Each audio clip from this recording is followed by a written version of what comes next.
Welcome to another episode of First Past the Post podcast. Firstly, we'd like to say we were really upset to hear the news about the Queen passing away last week. And obviously, we all know that she was a massive part of racing, and our thoughts go out to the royal family at this time. And in tonight's episode, we're buzzing to announce that Richard Hoiles, ITV Racing commentator, is joining us this evening. Richard, how are you? And first of all, did you actually get a chance to meet the Queen personally, or not at all?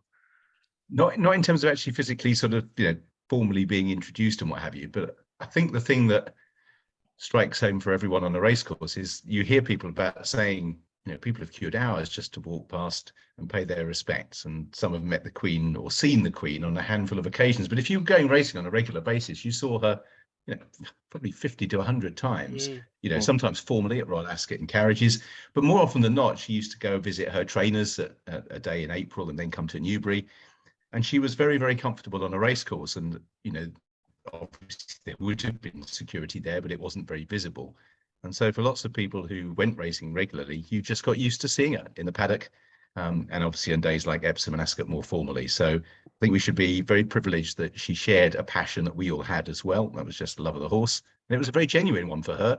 She had a life of duty and very little downtime, and racing should be very fortunate that it was that she chose to have what little time she had to enjoy herself, as she so often did. You've seen loads of the clips and you saw her at her most relaxed, and sometimes I think most natural in a way on a racecourse, which is great. Definitely. And great words. And so talking about yourself coming into racing, so take us back. Did you want to become a commentator?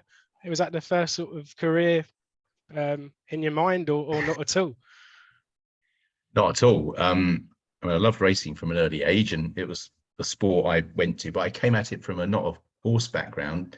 My love of racing came from comfort with numbers, really. I loved stats when I was a kid. Anything, we didn't have the same sort of fancy Premier League games you have now, where every kid, knows everything about stats. But in those days, you got a few cricket averages maybe, and you didn't have electronic form books. You had big, hefty, tomes to trawl through. But I found the numbers side, and hence the form, pretty fascinating. And so I decided that racing was going to be where I went on a Saturday rather than to football. And every now and again, you got a chance of making it pay. Not that often, but at least you had a chance when you saw your side. I'm a Crew fan. You lose regularly, and you spend 20 quid going to Crew, and you're going to lose every week. At least you could spend 20 quid and occasionally get it back going to Raisin. So I love racing, but I never believed I had any way of getting into into it as a profession. In those days, I went to a school where you were sort of shepherded off into one of the professions, and I went into accountancy, went racing on Saturdays when I wasn't studying, qualified as an accountant. And then mainly there was a recession in the early 90s, basically found I probably had 18 months to 2 years when all I was going to do was the boring stuff and fill in the rest of my CV. And I wrote around to a few form books, etc. No real response. And then there was an advert in the Sporting Life, which was obviously the paper of the day before the Racing Post, and asking for a commentator. And I applied. I'd never done a commentary in my life at all. So I am afraid a bit of a fraud in that. I definitely fell into it, and to this day I still can't quite work out how I managed to bluff my way through and start to learn. And I think I was very fortunate with the timing, at least. And just going back to the start of your career, do you actually remember what was the first race you commentated on?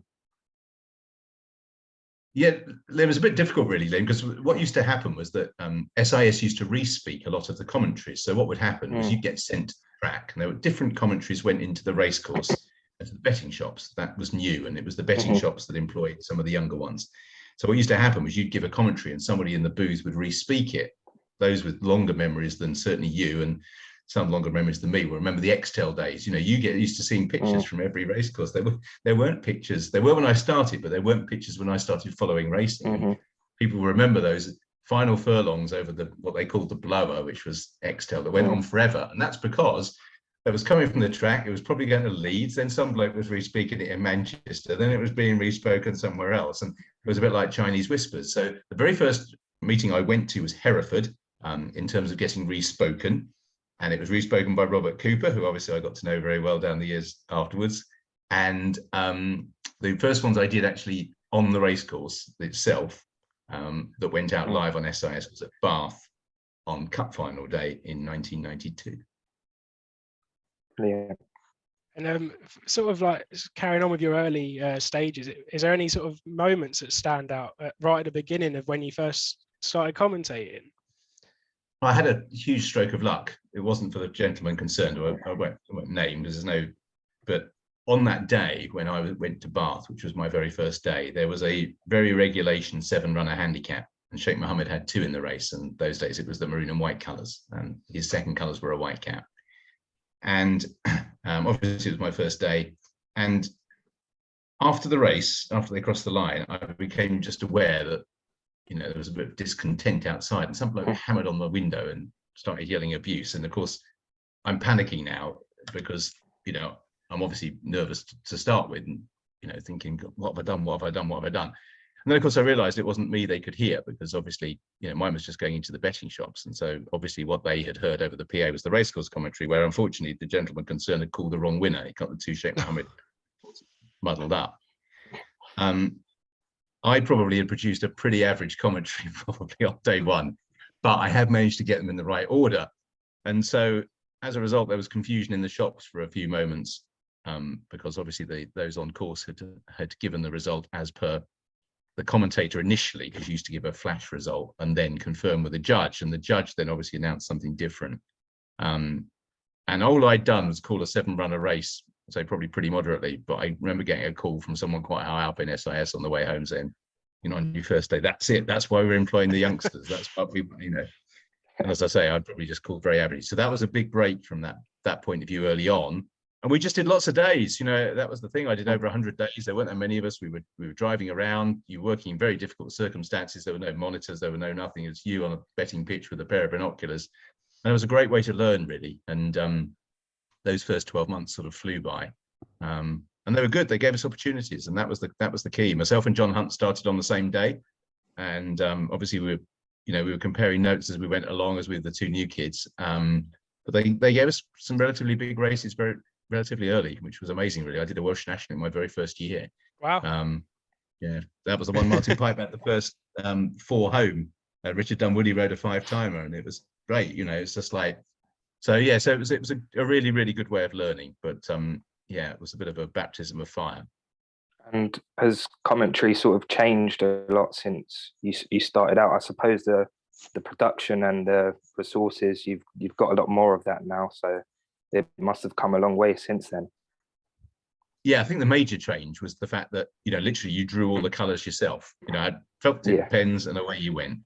And, you know, if you had 100 runners, that could take you a couple of hours. And I was never very good at art, but I became quite good at me stars and me diamonds and me Diablos.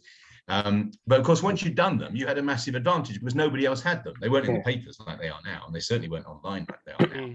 So once you'd done all that, you were pretty much the one that was in control. Now, of course, everybody has the colours, which means you don't have to draw them anymore, but it also means everybody can be a commentator. And as a result, you know, you'll take a lot more flack because people are well capable of knowing what's what, because they just have to look down themselves. And then we had in-running betting, which of course was the next sort of big thing that happened. Up until that point, if I called your horse in vaguely the right position during the race, that was fine. That's all we had to do. But in running, there's a far greater level of subjectivity. You know, you might want to back the 2 of you. You know, you might want to back the one in yellow the same way at the time that Liam wants to back the back in one in green, or lay the one in green. And you know, there's only so much you can provide. There's an element of shoot the messenger. I think it's made people's understanding of commentaries and their accuracy a lot better, which is good. But it does mean you can't get away with what you used to when you had all the colours and nobody else did.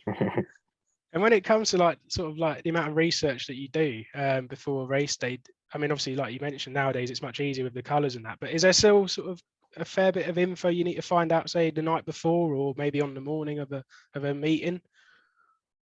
Yeah, so I tend to follow the same pattern. I like to get most of it done the night before, but that doesn't include learning the colours. That takes place at the very, very last minute. What I like to do is print them out, get a template that I'm sort of comfortable with, that has literally, you know, all the colours, the horses, I'll write religiously everybody's first name, even Frankie Dettori. What have you? Just it's there, then I know I've looked at it. Every trainer's first name. I put time form ratings on. I put the overnight markets on. I highlight fillies, although you never believe it because I still call he's and she's wrong all the time, but I do at least highlight them. Greys, stables in form, stables out of form, and any notes like I had Boone the Groom the other day at Brighton, and it was his 100th racecourse start, so that's going to get a mention at some point in time. But the key point is to do as much research as you feel comfortable. Don't feel obliged to get it all in, and then literally the last bit is the learning of the colours and obviously looking at the horses. And by that I mean blinkers and white faces, and obviously you can nosebands and visors. So, but that sort of takes place at the last minute for me, at least. I don't learn them until they go to post, other than in very exceptional circumstances. I might look at a video or two. Some colours printed look very different. You know, they're washed out, or they're just very pale. So it's quite nice sometimes to have seen them on the horse before. And of course, you'll also identify white faces and nosebands pretty easily then, because they're not good. Well, nosebands might change, but white faces won't. So, so basically, do the majority of it the night before, so you know you're not chasing your tail, and then learn them at the last minute. That's for me the way I tend to operate. And is there any sort of challenges along the way as well that you find, maybe that you've come across, maybe in your earlier days? I suppose there was more challenges compared to now, but maybe like when it comes to pronouncing names of horses, that you think you look at one and you think, oh my goodness, how am I going to say that on a meeting? Yeah, Gaelic ones originally used to be anything that came from Ireland, because we did a lot of booth work as well. Obviously, you know, I'm now fortunate enough to mainly commentate full time, but a lot more of my work originally was in SIS booths, where you were giving the betting shows. Again, going back to what Liam was saying about the differences, you know, you had board markers there. It wasn't text service. You had to give every price change in audio, and the guy, which I'd done myself, you know, wrote a board and wrote all the changes down. And so you were saying a lot more names during the course of the afternoon than I ever would just commentating on one meeting. So you would regularly come across all of these horses. The problem was as well, the monitors were very basic in those days. And so you only had about 7 or 8 letters before you got the dreaded apostrophe in there. And so, you know, basically, if you worked in a booth at that stage, you were either doing bombs, which was comms, as in you were doing the commentaries, being re-speaking like I was mentioning earlier, Lim, or chalk ices, which was prices. And that meant all the price changes. And on a Saturday, the bloke doing bombs never did anything, because there were so many price changes on with that many meetings going on. And they started, what you had to read first was in red, and then it went sort of yellow, and then it various other colors, and it was lit up like the rainbow the majority of time. And I was working with a lad in the booth one day, and he was giving a price change, and whenever there was a pause, so he'd say 7 to 1, number 6, and there'd be a pause, and you knew whenever there was a pause, you knew that there was the dreaded apostrophe. You had 7 letters and an apostrophe, and you couldn't work out what the hell it was. So he looked across at me, and we used to have this marker sheet which had the full titles, and I'm dressing around, I'm pushing, I'm pointing to it, and the last 2 bits of it said Fat Henry. That's what it said. It said Fat Henry, and the first bit had been the Fields O apostrophe. That's all we could see, was the Fields O apostrophe, and then on the marker sheet said Fat Henry. So Pickles said 7 to 1, number 6, the Fields of Fat Henry. No problem. We carried on. There were a couple more changes for the Fields of Fat Henry, etc. We handed over to Desi Scarl, because we could do that for Ireland. He said, they come down towards the first, and it's the Fields of Athenry. Now, the Fields of Athenry is probably only just behind our national anthem in terms of its popularity over in Ireland. And we've been calling this thing Fat Henry for the last 5 minutes. Of course, the problem is, when you know you've made a big mistake, thankfully it was more his than mine, you get the giggles. And of course, the Fields of Fat Henry then is guaranteed to make the frame and be in the result that you've got to read out at the end. It was.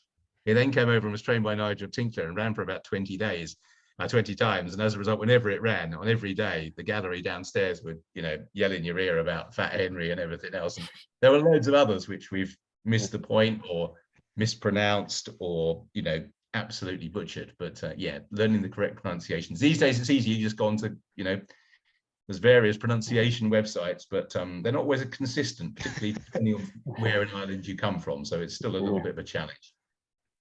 And would you say there's much of a difference between commentating on the flat and the jumps? And is there a certain aspect you prefer to commentate on? So if I was a, you know, punter or a thing, then I'd prefer to go jumping. It's more a spectacle. What you learn lasts longer, the horses last longer. And, you know, if you've only got limited time and you're working Monday to Friday or trying to hold down a full-time job whenever you're working, then the jumps is more useful, because as soon as you get to know some flat horses, they get whisked off to stud or, you know, disappear off the scene. As regards working it doesn't really make any difference, Liam, to be honest. It's one of those where come the end of the national, really, you're then ready for the flat. And then when you begin to get 20 runner maidens at Newmarket in October, you're very, very ready for the jumps. And now there's not the same division between the two seasons there was when I started following racing, when, you know, you ended at Stratford and Market Rasen and were off for 2 months before Newton Abbot started, and there wasn't all-weather racing on the flat. So, you know, Doncaster in November was it for the flat, and then it didn't start again until March. So now with all-weather racing and summer jumping, those seasons get blurred, and so we're switching between the codes far more regularly, even during the summer and winter, than we probably did before. So from a commentary point of view, no, not a great deal of difference. Slow yourself down slightly if you've been doing lots of flat and you cop a summer jumps meeting. And when you first go back to the flat after, you know, Aintree, then yeah, the first couple of 6 furlong races sharpen you up, but you pretty quickly pick it up again. You've done a few on the all weather, so it's not the jump it was. And as racing sort of, you know, commentating, is it, obviously we know it's taken you worldwide, commentating at different courses around the world. Is there one that you'd say is sort of the best you've done worldwide, and why? If you want to go places, you know, your bucket list should include Happy Valley in Hong Kong. It is without doubt the most spectacular racing venue, and I can't believe, I mean, I haven't been to some of the, you know, Australian bush tracks that, you know, are renowned as being either scenic or remote, and they're probably, I haven't been to Santa Anita, you know, which also has a fantastic reputation of being wonderfully scenic, but Happy Valley at night, there was nowhere like it. And I always just used to, when I worked for the Jockey Club over in Hong Kong for 3 years, and you know, I used to have to pinch myself. I was presenting more than commentating, so every time I got the chance to have a commentary at the Valley, it was, yeah, unbelievable, really. And the variety in this country is what makes it good, because if you do work overseas, I mean, Sha Tin and Happy Valley were the only two, you know, courses in Hong Kong. If you go and do a stint in America, then you're working at one track the whole time. Whereas we, you know, if I look at my roster this week, I was at Brighton, I'll be at Newbury on Friday, and I'll be at Hamilton on Sunday. So, you know, I'll go from Brighton to Hamilton within the course of 6 days. And that's what makes it fun. That's what makes it good, because it's, you know, you're not constantly falling into sort of the routine of just calling the same track. That's what makes racing in this country and Ireland, you know, in particular, really enjoyable, I think, commentary wise. I was going to ask, whilst commentating this year, is there any horses who've sort of caught your eye who could maybe stand out next season? And I was also going to ask, is there any jumps horses you're looking forward to seeing in action as well?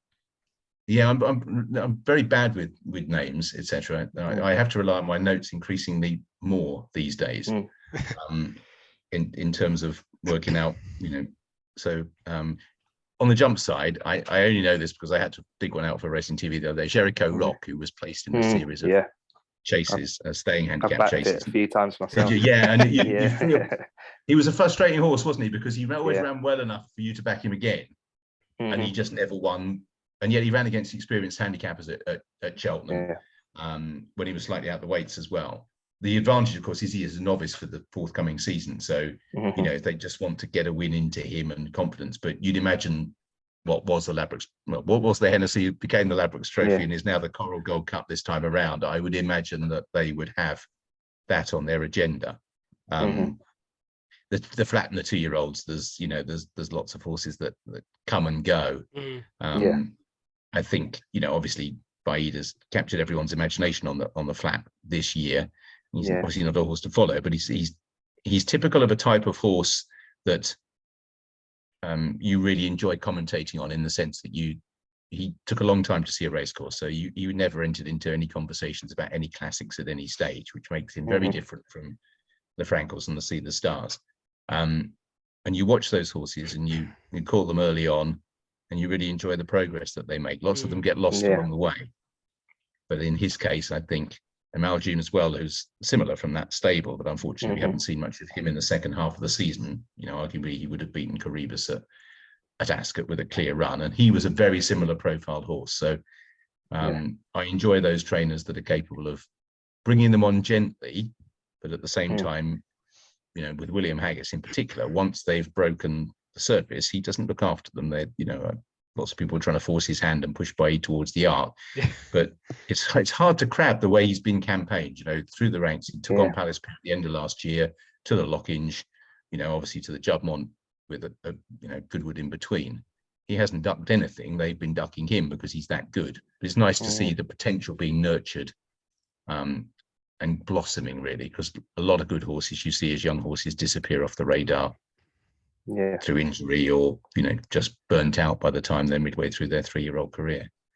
Well, we actually had Jim Crowley on the podcast about a month or two ago, and obviously he spoke about Baid, and I think, Liam, did he mention that he would have liked to have seen him in the Arc? So hopefully there is that chance of it happening. But I mean, Richard, I mean, what's your opinion? Obviously, is it all dependent on the ground, isn't it? Or like you say there, you know, the way he's campaigned, will it happen?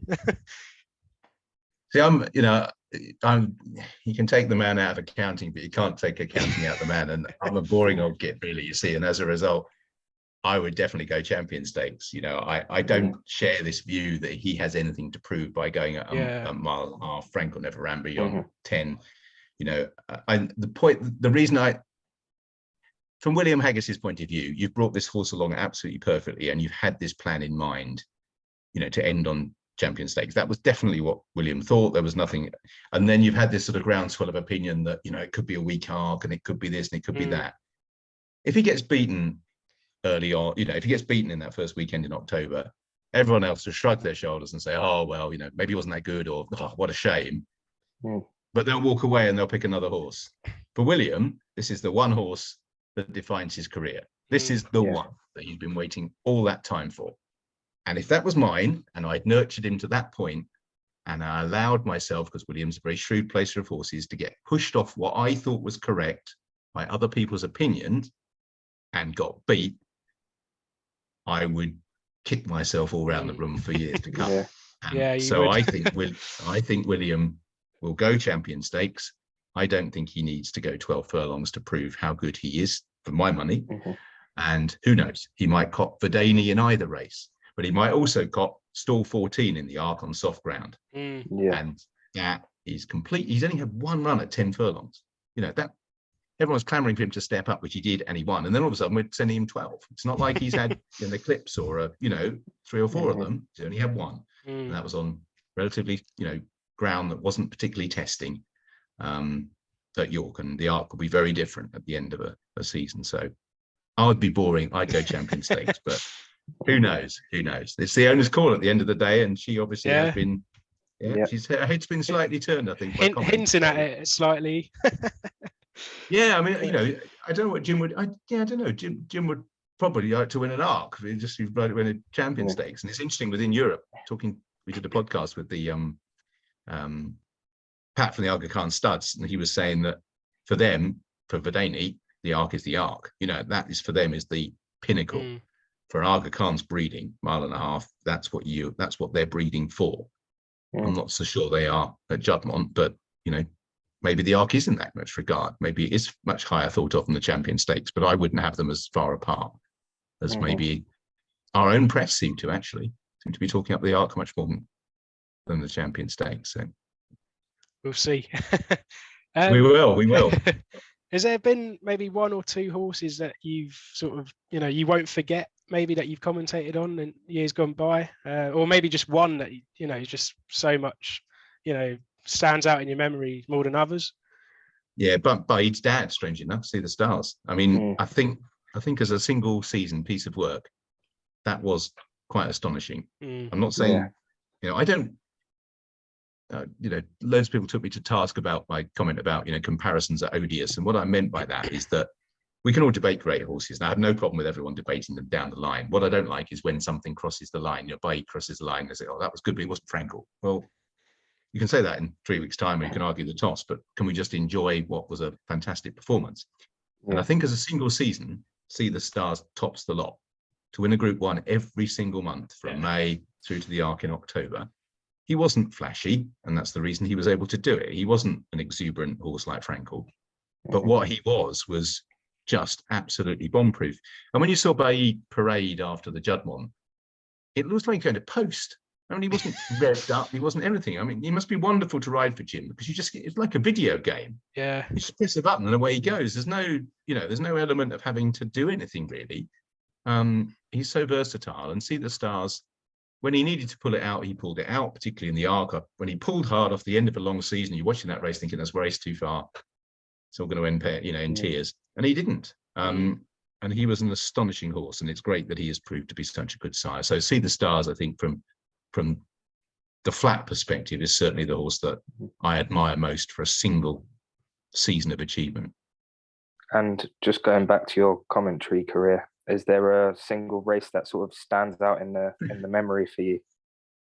I think the one that always springs to mind, and the one that most people want to talk about, and this isn't to do with the commentary, it's just more to do with the race, was the Denman Cortez Star Gold Cup. And for lots of different personal reasons, we'd had quite a troubled birth with my first child, and I wasn't getting a lot of sleep, and it had been quite a stressful few months, and I wasn't as invested, if you like, in that race as most of the other people were. If you remember, it was all scarves, wasn't it? You were either you had a green scarf at Denman, or you had a yellow and green scarf if you were Cortez Star. And it was very tribal almost between those two stable companions.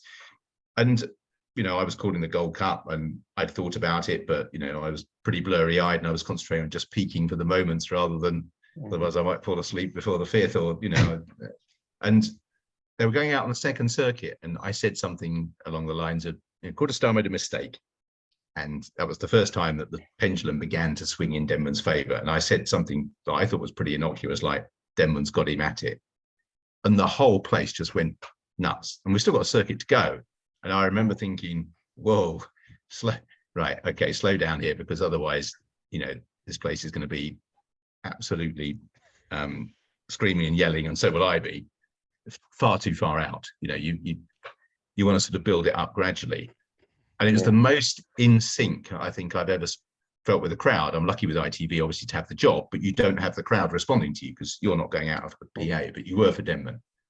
And the crowd just followed every little twist and turn. And it was fast. It was just great to call, because you just knew you could get a little bit of response just by a little bit of emphasis or a little bit of intonation. It was almost like reeling a fish in, just pause a bit and then reel it in a bit more and reel it in a bit more.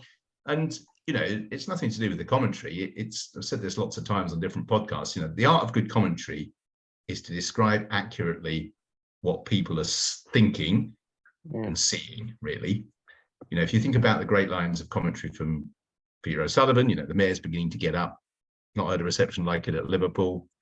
They're not rocket science, but that's exactly what people were feeling and seeing. And the famous Kenneth Wolstenholme, I think it's all over it is now. When he said that, people didn't sit down and think, what a great bit of commentary that was. But because it's a very happy memory for people, Dawn Run, Red Rum, England winning the World Cup, people play that back time and time again. And your soundtrack sort of gets embedded in that very happy memory. And it just seems that by chance, probably, you just hit the right note that day. And as a result, I'm sure I'll never have a response from a crowd during a race that I felt I had there. I genuinely felt you sort of had them in the palm of your hand, irrespective of what the result was. And that was quite a unique feeling. And thankfully, I can really remember it. I can really remember every little bit, coming down the hill thinking, oh, do you want to just drop a bit in there? And then they did it, and it was like, brilliant. Oh, great, isn't it? It was a lot of fun, that particular race. But so that's probably the one that I'm not a good listener back, because you always remember what you were thinking. There's always something better you could have said. It's all live. There's always somewhere else you could be looking. But that race I'm pretty comfortable with. So that's the one that'll do for me, I think. And I think just finally then, what sort of, is there any tips you'd give to any sort of maybe young, broadcasters out there that want to become a commentator? Because I feel it comes quite natural, really. You've got to have the voice for it, I think. But would you say there's any tips that, along the way people could learn? And I think I don't understand why more people can't do it. That's my, so that's my starting point. So I think you have to be honest with yourself. And if you find after lots of practice you still are struggling, then it probably isn't for you. I can't tell you why. So the sort of things that I would ask you to think about is, first of all, accuracy is paramount. It doesn't matter how good your language is, it doesn't matter how good your voice is. If you are not accurate regularly, you will not make it as a commentator. So you can't busk that. So the way I learnt, is I do that learn and forget. So grab your racing post or wherever you get your colours from 5 minutes before a race and just try and learn them. And when they come out the stalls, don't bother about, as they race through the first furlong, it's X, by 2 lengths, and, just go A, B, C, D, E, just name them, quick fire. Because if you can identify them quickly and accurately, I can slow you down. I can give you phrases, I can give you delivery, I can give you rhythm, which is the second thing to come. But if you can't identify accurately quickly, you just won't make a commentator. So that's the thing to practice first and foremost. And literally, don't spend ages doing it, one race after another. And then it's about rhythm. Then it's about delivery. Then it's about choosing which fact fits where. And that becomes more sort of nuanced. But fundamentally, it's about accuracy, and it's about being honest with yourself as to whether you think you can do it. There is no right or wrong way of calling a race other than making it accurate and sound good to the, if you sound nervous, your audience will be nervous for you. Yeah. So you have to be relaxed. And there's lots of techniques you can use to get yourself out of trouble. Every now and again, they'll fail. And then, when you've had a bad commentary, the next one's really hard. But fundamentally, accuracy is the most important thing, I think, if you can practice. Brilliant. Yeah. So, Liam, you got any more questions you want to ask? No, mate, that's brilliant. Thanks for joining us, Richard. Really appreciate that. That's a pleasure, because, I think, but for a few quirks of fate, I'd be doing what you're doing. Yeah. I love the sport, and I still pinch myself. I'm lucky enough to work in it, and everyone else's enthusiasm, such as yourselves and people who stop and chat when you're on a race course. You're thinking, I would have been that other person, but for just being fortunate enough to find something I could do. Yeah, okay, I worked hard at it, not but at the same time, I got the breaks. And when someone comes up to you and says, how'd you get into it? You can't really say, well, you just answer a paper for something you've never done before in your life, and there you go, someone will give you a job, and you'll go and work in Hong Kong and Dubai and you call it Derby, and then you work for ITV. It's just a bit sort of sickly really for most people. So thanks guys for having me on. Much appreciated. Brilliant. Really enjoyed it. So if everyone hopefully enjoyed that too, and check us out on YouTube at First Past the Post Podcast, and on Spotify as well. And Richard, thanks again, and take care, and we'll see everyone soon. Thank you.